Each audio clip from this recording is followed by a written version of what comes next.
ತಾಗಿದ್ರೆ car ಆ ಮನೆಗಳನ್ನು ದಾಟಿ ಅಲ್ಲಿ ಒಂದು ಮರದ ಕೆಳಗೆ ಇವು ನನಗೆ ಏನು ಮಾಡ್ಲಿಕ್ಕಾಗಲ್ಲ.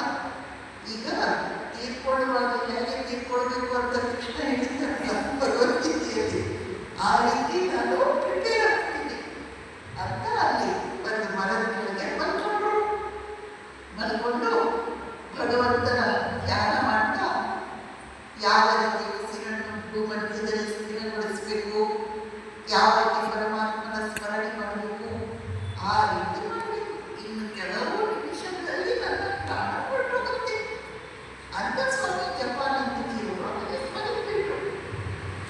ಏನಿದು, ನಿನ್ನೆ ಇಡೀ ದಿನ ನಡೆದಿದ್ದೇನೆ, ಇವತ್ತು ಇಡೀ ದಿನ ನಡೆದಿದ್ದೇನೆ. ಆ ಭೇಟಿಯಾದಂತಹ ಜನ ಎಷ್ಟು ಆತ್ಮೀಯತೆಯಿಂದ ಕಾತರದಿಂದ ಕಾಲದ ವಹಿಸಿ ಹೇಳಿದ್ರು, ಇಲ್ಲೇ ಹತ್ರ ಹಳ್ಳಿ ಇದೆ ಅಂತ. ನೋಡಿದ್ರೆ ಈ ಹಳ್ಳಿಯಲ್ಲಿ ಒಬ್ಬ ಜನ ಇಲ್ಲ. ಏನಿದು ಭಗವಂತನ ಇಚ್ಛೆ, ನನ್ನ ಪ್ರಾಣ ಹೀಗೆ ಹೋಗ್ಬೇಕು ಅಂತ ಭಗವಂತ ಬಂದಿರಬೇಕು ಅಂತ ಅವರು ಅಲ್ಲಿ ಮಲಗಿ ಭಗವಂತನ ಧ್ಯಾನ ಮಾಡಲಿಕ್ಕೆ ಶುರು ಮಾಡಿದ್ರು. ಭಗವಂತನ ಧ್ಯಾನ ಮಾಡ್ತಿದ್ದಾರೆ. ಅಷ್ಟರಲ್ಲಿ ಒಂದು 10 ಜನ ಏನೋ ಮಾತನಾಡೋದರ ಧ್ವನಿ ಕೇಳಿಸಿದ್ರು. ಅವರವರೇ ಮಾತನಾಡಿಕೊಳ್ಳೋದರ ಏನೋ ಗುಸು ಮಾಡೋದರ ಧ್ವನಿ ಕೇಳಿಸಿದ್ರು. ಧ್ವನಿ ಕೇಳ್ತಿದೆ ಅಂದ್ರೆ ಇಲ್ಲೇ ಹತ್ರ ಏನೋ ಮನುಷ್ಯರು ಇದ್ದಾರೆ. ಆದರೆ ಇವರಿಗೆ ಎಂದು ನಡೆಯುವಷ್ಟು ಶಕ್ತಿ ಇಲ್ಲ. ಇವರು ಮಲಗಿದ್ದರಿಂದ ಸ್ವಲ್ಪ ತೆಗೆದುಕೊಂಡು ಅಲ್ಲೇ ಸ್ವಲ್ಪ ಮುಂದೆ ಹೋಗಿ ನೋಡ್ತಾರೆ. ಅಲ್ಲಿ ಒಂದು ಸ್ವಲ್ಪ ಕಂದಕ ಇರುತ್ತೆ, ಒಂದು 10 ಅಡಿ ಕೆಳಗೆ ಕಂದಕ ಇರುತ್ತೆ. ಆ ಕಂದಕದ ಒಳಗೆ ಒಂದು 10 ಜನ ಏನೋ ಇದ್ದಾರೆ.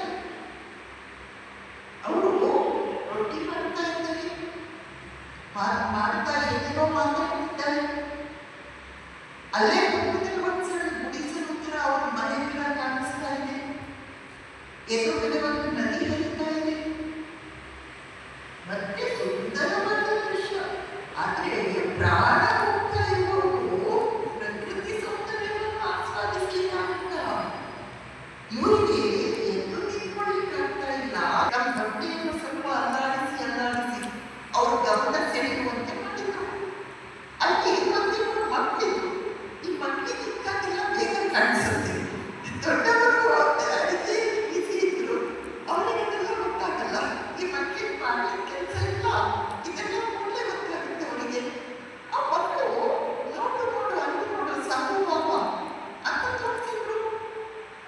ಆಗ ಇವರು ಕೈಗೆ ಸನ್ನೆ ಮಾಡಿ ನೀರು ಬೇಕು ಅಂತ ಹೇಳಿದರು. ಆಗ ಅಲ್ಲಿಂದ ಹೆಣ್ಮಕ್ಕಳು ಪಾಪ ಅವರಿಗೆ ಈ ಸ್ವಾಮೀಜಿಯವರ ಸೀರಿಯಸ್ನೆಸ್ ಗೊತ್ತಿಲ್ಲ. ಅವರು ಇಲ್ಲಿ ಬನ್ನಿ ಕೊಡ್ತೀವಿ ಅಂತ ಕೂಡ ಲೋಟ ಎಲ್ಲ ತೋರಿಸಿದ್ರು. ಆದರೆ ಅಲ್ಲಿ ಹೋಗ್ಬೇಕಾದ್ರೆ 10 ಅಡಿ ಕೆಳಗಿದೆ. ಹಳ್ಳಿ ಕಡೆ ಜನ ಎಲ್ಲ ಅಲ್ಲೇ ಕಲ್ಬಂಡೆ ಮೇಲೆ ಸಂದಿಯಲ್ಲಿ ಬಂಡಿ ರಸ್ತೆ ಮಾಡಿಕೊಂಡು ಅಲ್ಲೇ ಓಡಾಡ್ತಾರೆ. ಆದರೆ ಅಲ್ಲಿ ಹತ್ತೋದು ಕಷ್ಟ, ಇಳಿಯೋದು ಕಷ್ಟ, ಸ್ಟೀಪ್ ಇರುತ್ತೆ. ಈ ಕಂದಕದಲ್ಲಿ ನಡೀಲಿಕ್ಕಾಗುತ್ತಾ?